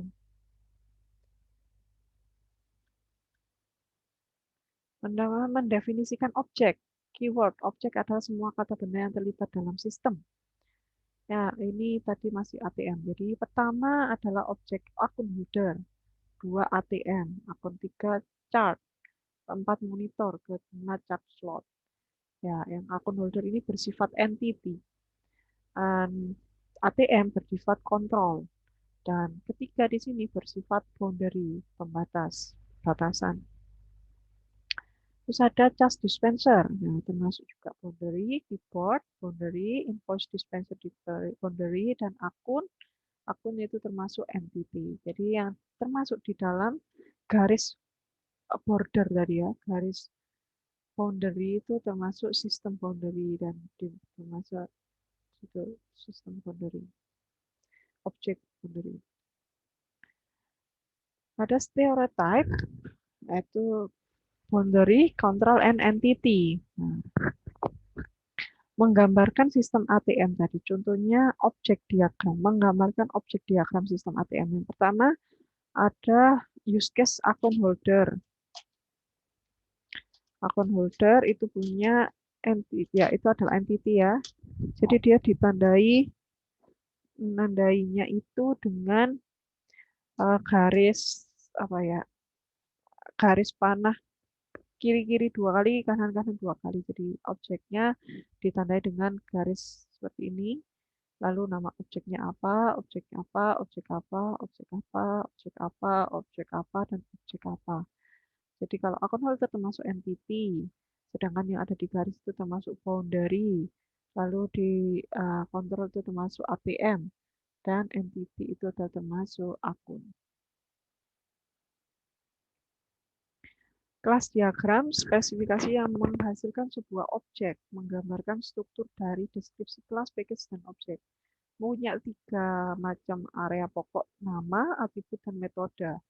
Sifat, atribut, serta metode itu private, protected, dan public. Private tidak dapat dipanggil dari luar kelas, protected dapat dipanggil oleh kelas yang bersangkutan dan yang mewarisinya, publik dapat dipanggil oleh siapa saja. Jadi perbedaannya private, kamu protected, kalau protected punya turunan bisa dipanggil kelas lain. Tapi kalau private itu nggak bisa meskipun punya turunan. Hubungan antara kelas, ini tadi ada contohnya itu agregasi, itu hubungan yang menyatakan bagian satu atau lebih. Contoh simbolnya belah ketupat yang tidak diblok. Kalau komposit yang harus punya tadi ya, agregasi yang sangat kuat, setiap komponen menyatakan bagian hanya satu, itu belah ketupat yang diblok. Nah, ini lebih dijelaskan lagi ya tadi. Kalau generalisasi itu hubungan hierarki antar kelas. Jadi tadi itu merupakan spesialisasinya lagi. Jadi generalisasi itu punya turunan apa lagi dia. Terus ada realisasi, yaitu hubungan antar kelas dengan interface. Ini tipe asosiasi, itu ada unary, binary, ternary, n-ary. Kalau unary dengan dirinya sendiri, kalau binary saling berhubungan antar 2 belah kelas, ternary 3 belah kelas saling berhubungan, n-ary banyak kelas. Ada multiplicity, kardinalitas, jumlah relasi di mana sebuah objek mengambil bagian dalam asosiasi. Contohnya, multiplicity jumlah relasi diindikasikan dengan 2 nilai. Pertama, minimum relasi dan kedua, maksimum. Contoh, multiplicity 1, kardinalitas 1. Jadi, jumlah relasi di mana sebuah objek mengambil bagian dalam asosiasi. Ngomongin multiplicity, itu adalah one and only one hubungan relasinya. Ya, cuma itu hubungan bisa itu aja. Nah, kalau 0, sini, bintang, non or more, tidak ada hubungan. Tidak ada kardinalitas, tidak ada hubungan antar kelas. Jadi nggak ada yang namanya primary key, foreign key, enggak. Terus ada one, bintang nih, one star, one or more. No until one, non or one. And until n itu a continuous range, such as 2 until 4. 2, 4. Ini contohnya tadi unary, berhubungan dengan dirinya sendiri. Binary, 2 kelas berhubungan. Ternary, 3 kelas berhubungan. Tahu ya maksudnya? 1, dirinya sendiri. 2 kelas berhubungan binary. Ternary, 3 kelas berhubungan. Nah, ini contoh dari agregasi kelas komputer. Tadi kan ada pengertiannya. Agregasi. Jadi, hubungan yang menyatakan bagian satu atau lebih. Nah, hubungan bagian satu atau lebih. Jadi, punya hubungan, nah ini contohnya itu home komputer, itu dia punya bagian satu dan lebih.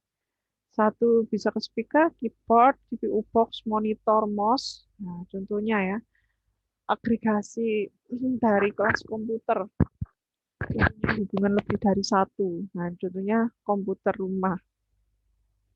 bisa berhubungan sama monitor, CPU box, keyboard, speaker, disk drive, hard drive, RAM, CD-ROM, graphics card, sound card, button, and mouse ball. Nah, sudah berapa ini slide-nya? Sudah hampir jam 4:30. 37. Dari kelas diagram. Nah, ini kelas diagram contohnya tadi adalah Jeff is as employee. Nah, jadi Jeff is employee. Patah-patah.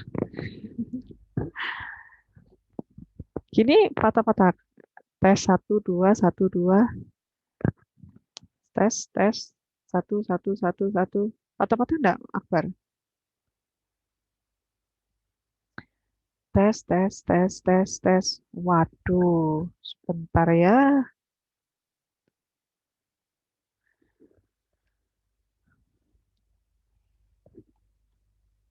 Oke, oke. Sebentar. Ya apa ya? Tes, tes. 1, 1, 1, 1. Masih patah-patah?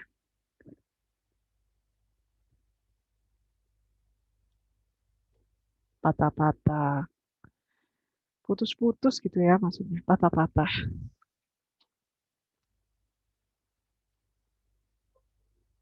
Bentar.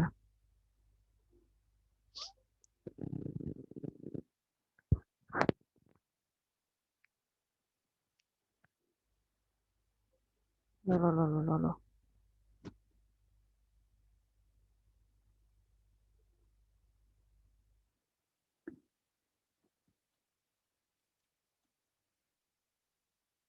Wah, mati nih.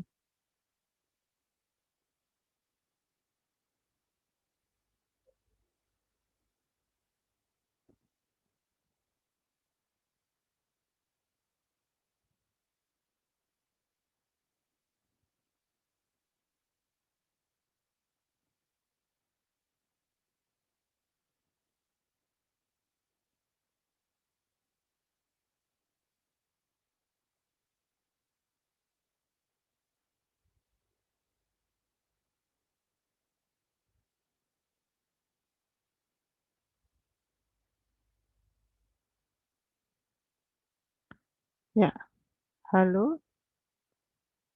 Halo, tes, tes, tes. 1, 2, 1, 2, 1, 2. Patah-patahkah? Sekarang patah-patah? Oke. Sip ya. Oke, thank you. Siapa aja dari Akbar, Anwar, DKK. Oke. Yana, Yingli, Ebu, Andika, Yuridan. Tadi masih izin ya, Yuridan. Oke, saya lanjutkan. Sebentar kok, tinggal dikit. Setelah itu kita langsung ke studi kelayakan perangkat lunak. Oke, next. Oke ya, aman ya. Kelas diagram. Ya, dari tadi kita bicara mengenai konsep kelas, terus simbol-simbol. Nah, sekarang notasi kelas diagram. Lanjut ke notasi UML kelas diagram ada yang namanya generalisasi relationship ya. Contoh, terus ada kata kalimat chef is as employee. Jadi chef itu adalah karyawan. Nah, bagaimana cara menunjukkan garis antara chef dan employee itu? Kita pakai garis generalisasi ya di sini. Jadi eh, pen ya. Ini kan chef, ini employee. Nah, menunjukkan is itu pakai garis generalisasi, yaitu garis generalisasi itu adalah panah di mana ada panah yang tidak berbold hitam, panah yang putih ya. Nah, terus ada waiter is as employee, dia menyatakan pengertian ya, generalisasinya, spesialisasinya. Terus restoran has a table, restoran mempunyai meja. Ya, yang pasti restoran harus punya meja. Kalau enggak, makan di mana orangnya atau ini berdiri. Has a table contohnya ya. Makanya dia pakai contoh ini biar enak. Nah, composite ya, composite relationship. Terus adalah restoran has a employee. Nah, itu termasuk agregasi ya, fungsi yang punya banyak turunan use case yang punya banyak hubungan ya, agregasi. Restoran has a employee. Restoran has a employee. Ini. Jadi dia berhubungan wajib apa ya, belah ketupat. Terus tabel has a tabletop and leg. Itu termasuk komposit. Ya iyalah ya. Gimana caranya tabel itu berdiri ya. Kalau nggak punya tabletop and leg. Oke, nah itu ini komposit itu keharusan. Generalisasi itu merupakan spesialnya lagi. Terus ada lagi agregasi yang punya berbagai. Nah, ini salah satunya restoran itu punya karyawan. Nah, restoran tuh punya lagi yang namanya kasir ya, clerk. Nah, bacanya itu clerk. Nah, kalau umpama punya tapi keharusan itu digambarkan dengan bold hitam. Kalau punya aja tapi nggak harus punya karyawan, restoran, nah mungkin robot mungkin ya. Nah itu makanya dia employee, nah itu dia wajibnya tidak bold. Next. Nah, kita ke interface. Ya, interface adalah suatu pengaturan operasi, set of operation yang menetapkan beberapa aspek atau pengarah dari suatu perilaku kelas. Adalah suatu pengaturan operasi sebuah kelas untuk ini bahasanya itu diarahkan gitu ya. Waduh, ini kok error ya. Sebentar. Jangan-jangan error. Oh, enggak error ya. Oke, next. Jadi interface tadi itu contohnya itu adalah kelas sebuah pengaturan operasi yang menetapkan beberapa aspek dari suatu perilaku kelas. Contohnya interface turn on. Interface turn on. Interface remote control. Ini ada user, terus ada turn on a television or computer. User itu memakai remote controller to turn on, to give a message, to turn on the television. Nah, interface itu berupa remote controller. Selanjutnya, person, contohnya yang namanya control knob. Nah, kalau kita punya washing machine, yaitu kan kita punya controller untuk mengatur. Nah, itu termasuk interface. Interface untuk mengontrol, give a message to a washer, waktu washing machine to ya wash a cloth ya, contoh. Nah, itu contohnya interface. Jadi intinya interface itu adalah suatu pengaturan operasi yang menetapkan beberapa aspek dari suatu perilaku kelas. Itu bahasa ilmiahnya. Tapi kalau interface itu bahasanya itu seperti pengaturan untuk menjalankan suatu fungsi, suatu tampilan pengaturan untuk menjalankan suatu fungsi. Jadi kalau interface dilihat dari segala aspek hardware kan bisa interface to turn on the television, ya interface-nya adalah remote controller. Interface to wash cloth using washing machine. Nah, interface-nya adalah control knob.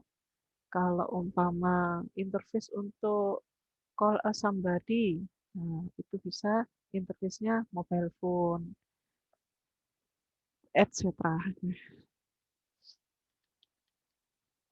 Nah, ini berapa tadi? Slide berapa ini? Sepertinya slide 40. Nah, ada lagi relasi, realization. Realization, nah, hubungan antara sebuah kelas dengan suatu interface. Menggunakan simbol garis putus-putus dan segitiga tidak diblok atau di bold. Nah, hubungan antara sebuah kelas dengan suatu interface. Nah, tadi ada kelas, contohnya kelas washing machine. Kelas washing machine ini kelas fungsi ya, mencuci. Nah, bagaimana cara menghubungkannya dengan interface itu pakai hubungan realisasi, yaitu garis putus-putus pakai panah yang tidak diblok. Nah, itulah realisasi. Ya, logikanya lah ya. Nah, artinya aja sudah menunjukkan bahwa itu suatu ya fungsi realisasi ya. Mamanya ada fungsi washing mesin. Realisasinya ya kita harus pakai pengaturan kontrol kop untuk merealisasikan fungsi itu. Nah, gitu. Terus contohnya, nah ini kalau UML 1.5, kalau UML 2.0 itu simbolnya sudah pakai lingkaran dan ini, tapi tetap menunjuk. Nah, nanti di paletnya itu akan ada tulisannya kok. Ini garis apa di software UML-nya. Terus ada kelas diagram. Tadi contoh lagi lebih mendalam. Kita lebih mendalam lagi tadi kelas diagram itu ada kelas name, atribut, operation, ya kan? Tadi contohnya ini garisnya. Nah, tambahannya itu ada multiplicity notation. Pakai one and only one, none or more, or none on one. Nah, apa itu? Ya, ada one and one or more. Nah, ini contoh tadi name string. Nah,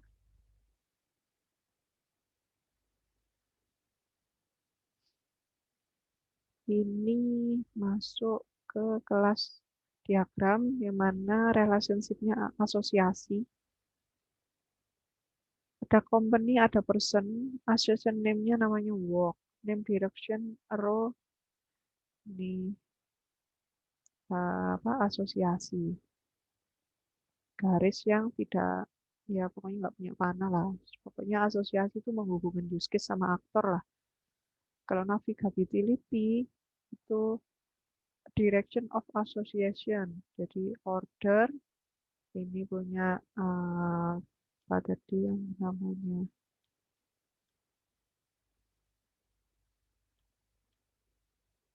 agregasi ya, punya banyak fungsi. Kalau wajib itu pokoknya diingat aja.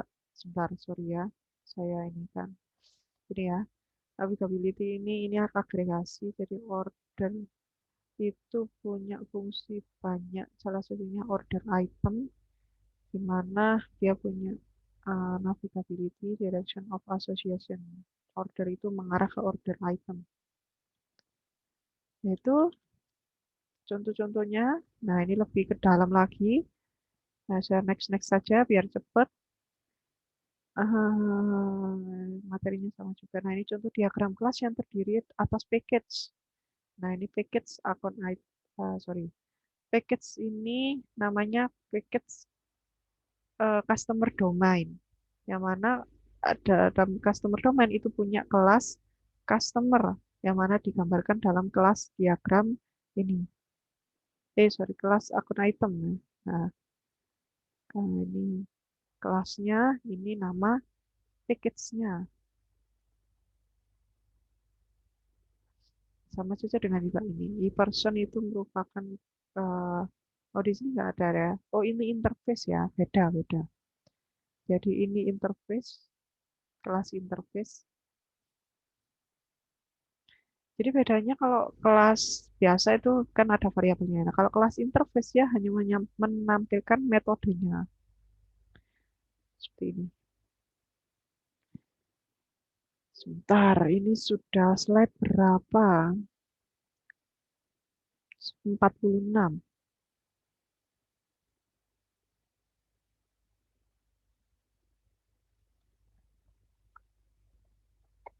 Oh, bentar kok.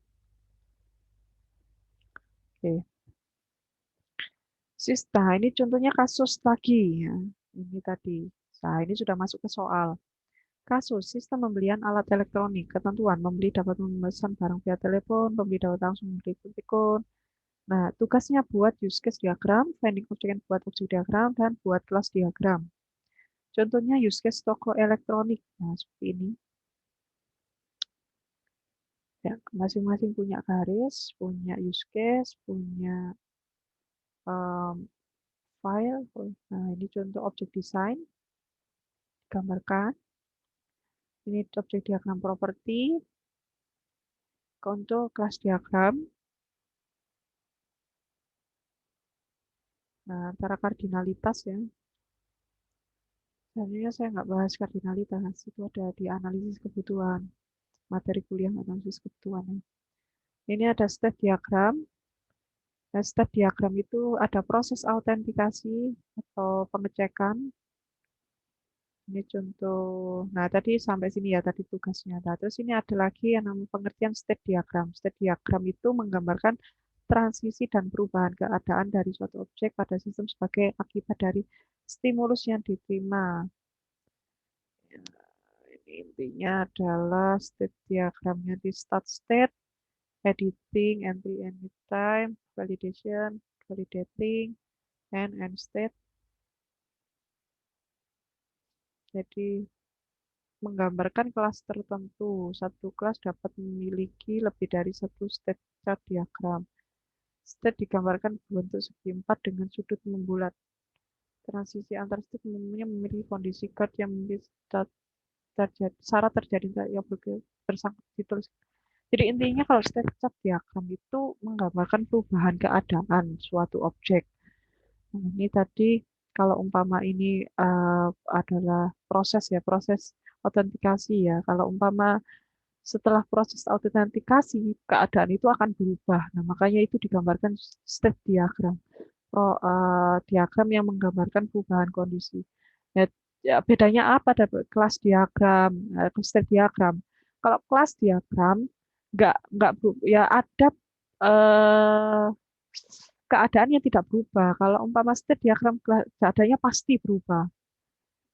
Jadi state diagram itu khusus, gambarkan state diagram harus ada perubahan ya. Umpama ya tadi contoh memberi barang, umpama ada diagram penjualan ya, berarti diagramnya itu menjual ya. Berarti kan ada perubahan jumlah produk, jumlah barang. Nah, makanya jadi state diagram ada perubahan keadaan setelah melakukan proses di dalam state diagram itu tadi. Contohnya barang bisa berkurang dan lainnya. Ada activity diagram. Nah, activity diagram ya, activity diagram ini sebuah aktivitas diagram proses berjalan. Sama seperti state, standar UML menggunakan segi empat dengan sudut membulat untuk mengilustrasikan proses-proses yang activity diagram. Dibagi menjadi beberapa objek swimlane untuk menggambarkan objek mana yang bertanggung jawab untuk aktivitas tertentu. Swimlane ya, di sini ada. Jadi menggambarkan aktivitas tertentu ada find, beverage, put coffee in filter, put filter in machine, dan DKK. Ini tapi contoh aktivitas gerakan tanpa swimlane. Coba aja cari swimlane ya. Ketemunya nanti Bali. Sequence diagram. Menggambarkan interaksi antar objek di dalam dan di sekitar sistem. Nah, sequence diagram contohnya, nah ada ya sekarang kalian harus bisa ini ya, tahu dulu lah. Paling enggak ada tadi kelas diagram, ya yang pertama tadi lah ada tabel-tabel itu, terus ada metode-metode, get address, gitu. Nah itu kelas diagram. Terus ada state diagram, perubahan aktivitas yang di dalamnya ada perubahan. Outputnya itu harus berubah. Contohnya produk barang itu bisa berubah. Nah, contohnya kalau nggak berubah tadi kelas diagram, mamanya dituliskan nama, alamat. Nah, itu mamanya di dalam kondisi itu nggak berubah ya nggak usah pakai step, pakai kelas diagram aja. Nah, terus ada activity, menggambarkan proses atau kegiatan. Tadi kan menggambarkan kelasnya kan, nama-nama entity-nya aja kan, nama-nama variabelnya, nama-nama metodenya. Nah, sekarang menggambarkan activity-nya. Nah, itu pakai activity diagram. Kegiatannya, cari apa ini, makan apa beverage tuh camilan apa ya, makan ringan gitu ya. Camilan juga. Terus ada put coffee, add water to rest point, get cup, get can and ola, di beverage, di kakak. Itu aktivitas. Nah, sekarang ada sequence diagram. Sequence diagram, interaksi antar objek menggambarkan interaksi antar objek di dalam dan di sekitar sistem berupa matrix. Nah, ini gambarkan sequence diagram seperti ini. Jadi tadi itu gambar pakai chart, ya, pakai garis biasanya. Nah, udah mau jam 5 ya, 4 menit lagi. Nah, ini ada contoh sequence diagram, proses pemesanan buku. Nah, contohnya ada customer put in shopping chart, itu ada pakai use case chart, use case catalog, authentication, and order. Kalau umpama customer itu mengambil keranjang barang itu di bagian chart. Terus verify availability itu di katalog. Verify customer itu di autentikasi. Send order itu di use case order. Nah, itu sequence diagram. Gambarkannya seperti kolom tabel seperti ini, tapi garis-garis putus-putus dan tidak ada garis luar. Seperti itu. Nah, ada lagi collaboration diagram, menggambarkan interaksi antar objek dan lebih menekankan peran objek dan bukan pada waktu penyampaian message. Nah, ada menekankan peran objek, ya, menekankan peran objek dan bukan pada waktu penyampaian message. Jadi ini contohnya collaboration diagram. Nah, lihat dulu aja dulu.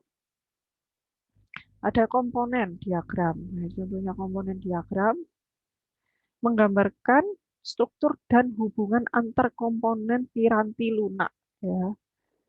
Komponen itu ada source code, binary code, atau library. Nah, itu komponen ya.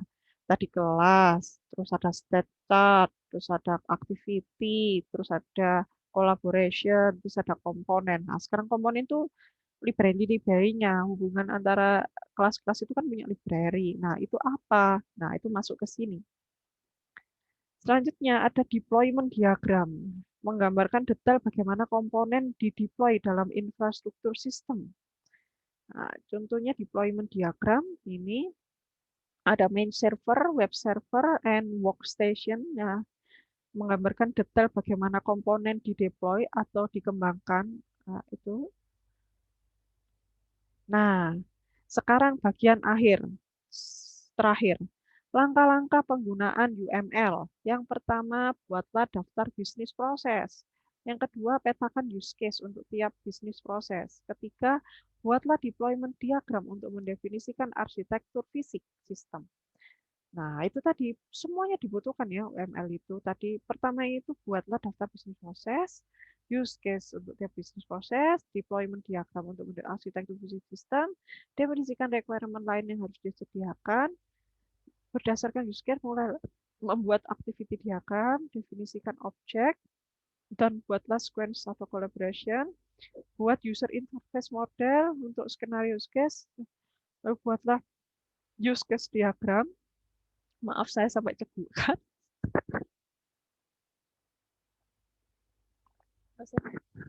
Terakhir nih, melihat kemungkinan pengelompokan kelas, perhalus rancangan deployment diagram, mulailah membangun sistem, yaitu use case atau penekan komponen, uji modul dan uji integrasi, serta perbaiki model user takutnya, dan selanjutnya piranti lunak siap dirilis.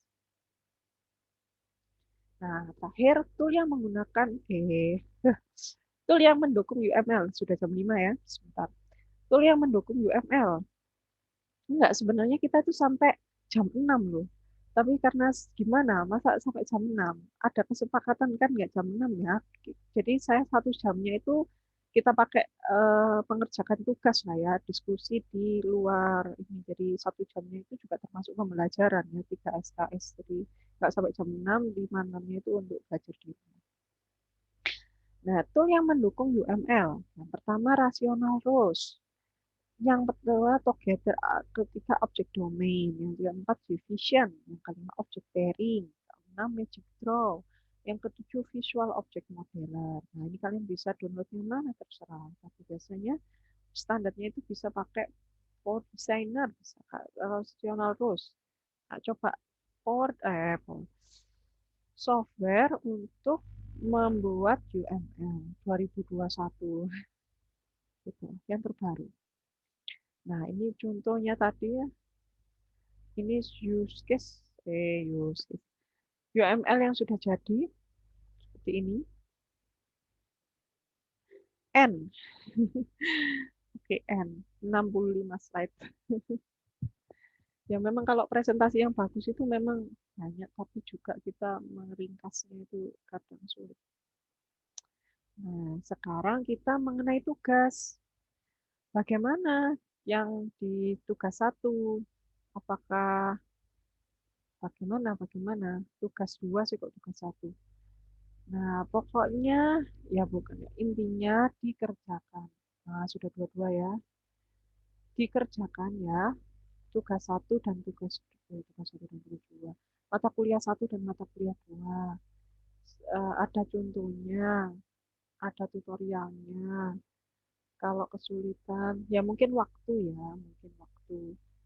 Ya pokoknya dikerjakan aja lah. Masalah bisa atau tidak bisanya, nanti mungkin ya kalau memang tidak bisa, ya maksudnya butuh keterlambatan waktu, ya silakan. Tapi saya tentukan hari ini. Pokoknya dikerjakan meskipun nanti terlambat, ah, kumpulkan. Nggak masalah saya. Penting dikerjakan. Terus, eh, ya tugas kuliah 3, ini kan ada modul analisis ya. Tadi ada tuh PPT, ada PDF. Ya, sebentar ya, jam 5 lebih 2 menit. Nah, ini ada modul ya. Nah, yang pertama itu adalah modul.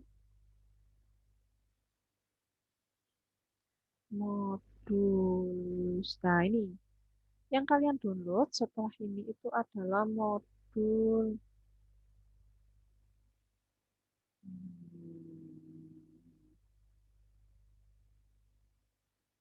Bentar. Oh ya, ini ya.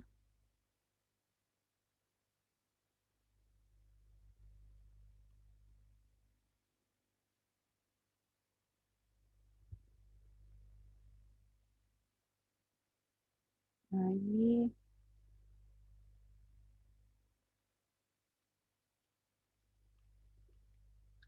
Nah, yang kalian download itu modul pengerjaan 2, modul arsitektur. Jadi lanjutannya tugas 2 nanti. Nah, ini sekarang tugas 3. Nah, apa tugasnya kan milih ide, membuat ide. Nah, sekarang dari beberapa ide studi kasus dalam laporan resmi praktikum satu, kita anggap praktikum. Materi satu, lakukan analisis studi kelayakan untuk masing-masing. Apa itu maksudnya? Lakukan diskusi dengan sesama anggota tim untuk memberikan rekomendasi mengenai solusi dari studi kasus yang dipilih, mendefinisikan pengaruh dari rekomendasi pada studi kasus, mencari alternatif atau yang mungkin, analisis resiko, biaya, dan keuntungan. Terus konsultasikan dengan dosen, nanti kalian kan kumpulkan, nanti akan saya nilai mana yang memang benar, rekomendasi sistemnya, alasan kenapa Pak itu di nomor satu, ide itu kenapa, nah itu nanti saya lihat dulu benar enggak alasannya. Nah, dari hasil diskusi itu nanti tadi kan ya memberikan rekomendasi mengenai solusi dari situasi, mendefinisikan pengaruh. Nah, intinya setelah ini gitu ya, memberikan rekomendasi ya mengenai solusinya, solusi rekomendasi yang bagus, apa mendefinisikan pengaruh dari rekomendasi, mencari alternatif-alternatif yang mungkin, analisis resiko, biaya dan keuntungan. Setelah itu dari hasil diskusi, susun laporan resmi berupa dokumen studi kelayakan untuk studi kasus terpilih. Intinya itu kalian baca nih, eh, sebelum materi ini. Nah, tadi apa hubungannya sama UML? Gini maksudnya, harusnya kalian sudah punya judul proyek. Judul proyek itu sudah benar-benar memang kesepakatan tim gitu ya. Dan memang rekomendasinya itu tepat. Makanya itu proyek itu saya eh, buat agar memang benar gitu. Maksudnya makanya didiskusikan sampai benar studi kelayakannya memang apakah memang studi kasus itu benar-benar urgent atau tidak. Nah, itu. Nah, setelah itu UML itu dikerjakan di modul yang modul tambahan.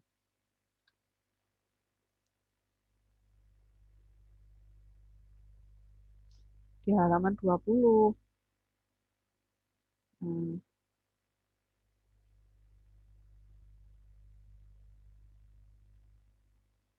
Ini di modul ini memakai rasional rules. Jadi, nah setelah itu buatlah contoh keadaan nyata dengan menggunakan pendekatan bagian varian dari UML. Saya rasa kalau saya kasih tugas ini ke kalian, pasti nanti begitu lagi. Jadi sekarang tugasnya untuk PAPL itu kerjakan dulu studi kelayakan, pengambilan studi kasus, dan pemberian rekomendasi itu tadi. Yang ini, kerjakan ini dulu. Kerjakan ini dulu. Sembari nanti pertemuan 4 itu ada model arsitektur ADLS. Ada UML, ada ADLS. Nah, mengerjakan UML-nya itu nanti di pertemuan 4 aja. Biar kalian lebih proyeknya itu lebih baik ya. Dan kalian nggak kesulitan dan keberatan.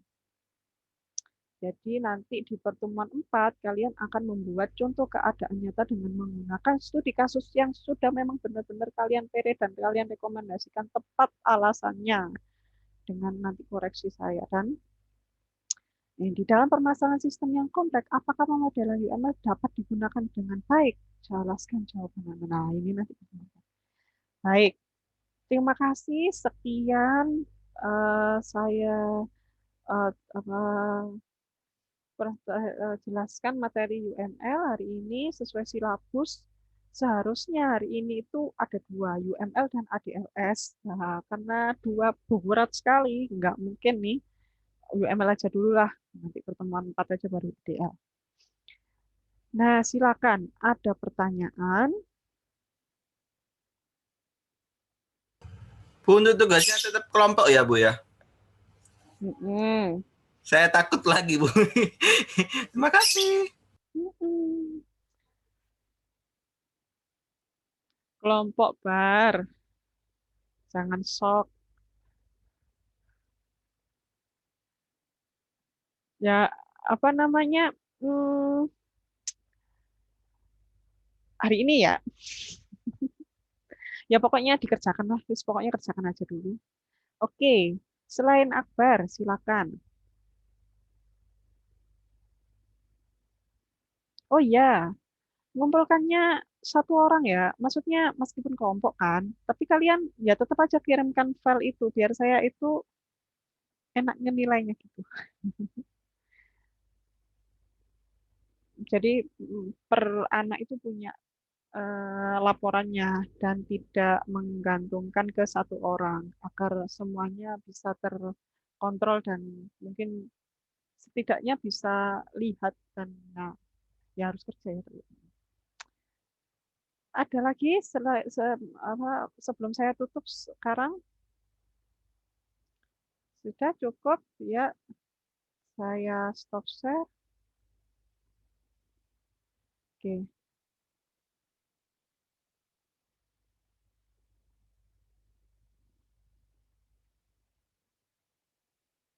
Ya, terima kasih pertemuan hari ini. Selamat belajar, selamat mengerjakan baik teori probabilitas dan PA, arsitektur perangkat lunak. Sehat-sehat selalu. Terima kasih. Saya mohon maaf jika saya ada salah kata. Assalamualaikum warahmatullahi wabarakatuh. Waalaikumsalam Waalaikumsalam warahmatullahi warahmatullahi wabarakatuh. wabarakatuh. Oke.